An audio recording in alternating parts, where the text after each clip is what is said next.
ہے جب بھی کوئی شخص اس کائنات کا مطالعہ کرے گا، اس میں مخلوقات کو دیکھے گا،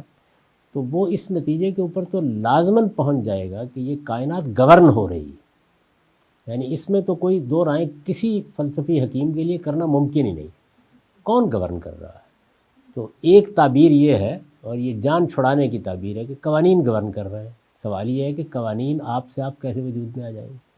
اچھا فرض کر لیجئے آپ یہ کہیں گے تو اس کے معنی کیا ہے؟ اس کے معنی آپ قوانین کو خدا مان رہے ہیں، تو صرف اطلاق، لفظ کا اطلاق ہو گیا اور کچھ بھی نہ ہوا۔ تو جب ہم کہتے ہیں کہ یہ جو قوانین ہیں، یہ قوانین بھی ایک ہستی کے بنائے ہوئے ہیں، وہ ہستی اپنی ذات میں تمام اعلیٰ صفات کی حامل ہے، اس کا تعارف کراتے ہیں۔ تو کوئی شخص جو ہے وہ بات کو آپ پر ختم کر دے گا، کوئی قانون پر ختم کر دے گا، اصل میں وہ ختم نہیں ہوتی نا کسی حال میں بھی، اس کو کہیں جا کے ختم ہونا ہے۔ تو یہ بات کہ کوئی شخص یہ کہے کہ قوانین گورن کر رہے ہیں، تو یہ بات ٹھیک ہے، اس میں کیا شک ہے؟ ابھی ہم اسی کا مطالعہ کر رہے ہیں، قوانین گورن کر رہے ہیں، قوانین کہاں سے آئے؟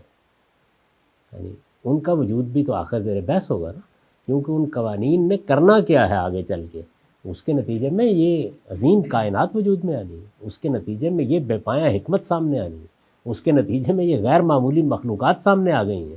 تو یہ قوانین کوئی اندھی بہری چیز ہے، یہ بحث ہے، ورنہ یہ بات ٹھیک ہے، ہم بھی یہی کہتے ہیں قوانین گورن کر رہے ہیں، یعنی اس میں کیا شک ہے؟ لیکن کیا وہ قوانین اپنی ذات میں کوئی چیز ہے؟ وہ خود مادے کے اندر کار فرما قوانین ہیں، یعنی ان قوانین کے ذریعے سے کائنات میں بے شمار تصرفات ہو رہے ہیں،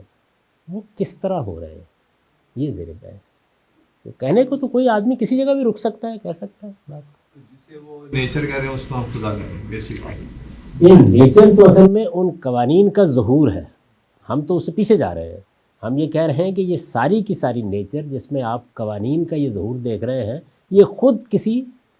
شخصیت کی مٹھی میں ہے، وہ اس کائنات کا خالق ہے۔ اسی وجہ سے جو سامی مذاہب ہے یا ابراہیمی مذہب ہے،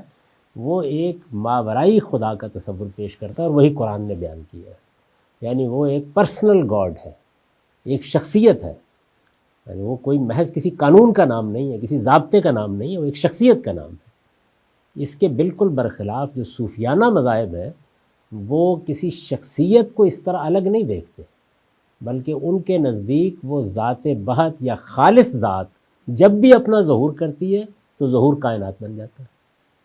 تو یہ دو تصورات ہیں جو ذات باری کے بارے میں قائم کیے گئے، یہی دونوں تصورات ابھی تک دنیا کے اندر جاری ہیں، یعنی یہ بات کہ آپ ذات کو الگ سے ایک شخصیت کے طور پر مانیں،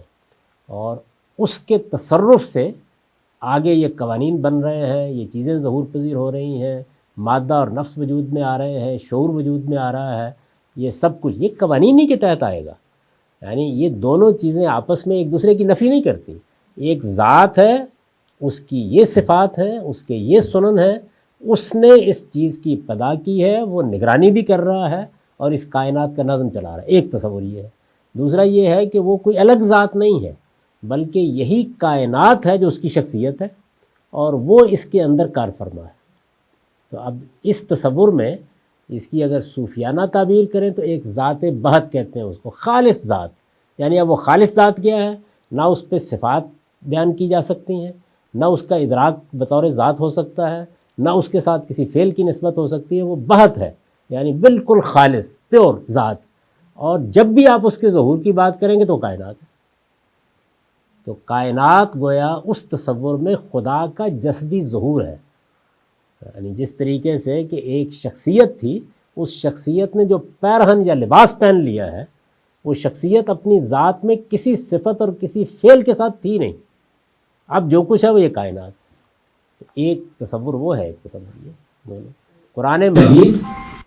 پہلے تصور کو بیان کرتا ہے کہ وہ ایک ہستی ہے، اس کائنات سے ماوراء ہے، وہ اس کی محدودیتوں میں سمائی ہوئی نہیں ہے، یہ کائنات اس کی مخلوق ہے، نہ کہ اس کا جسدی ظہور ہے۔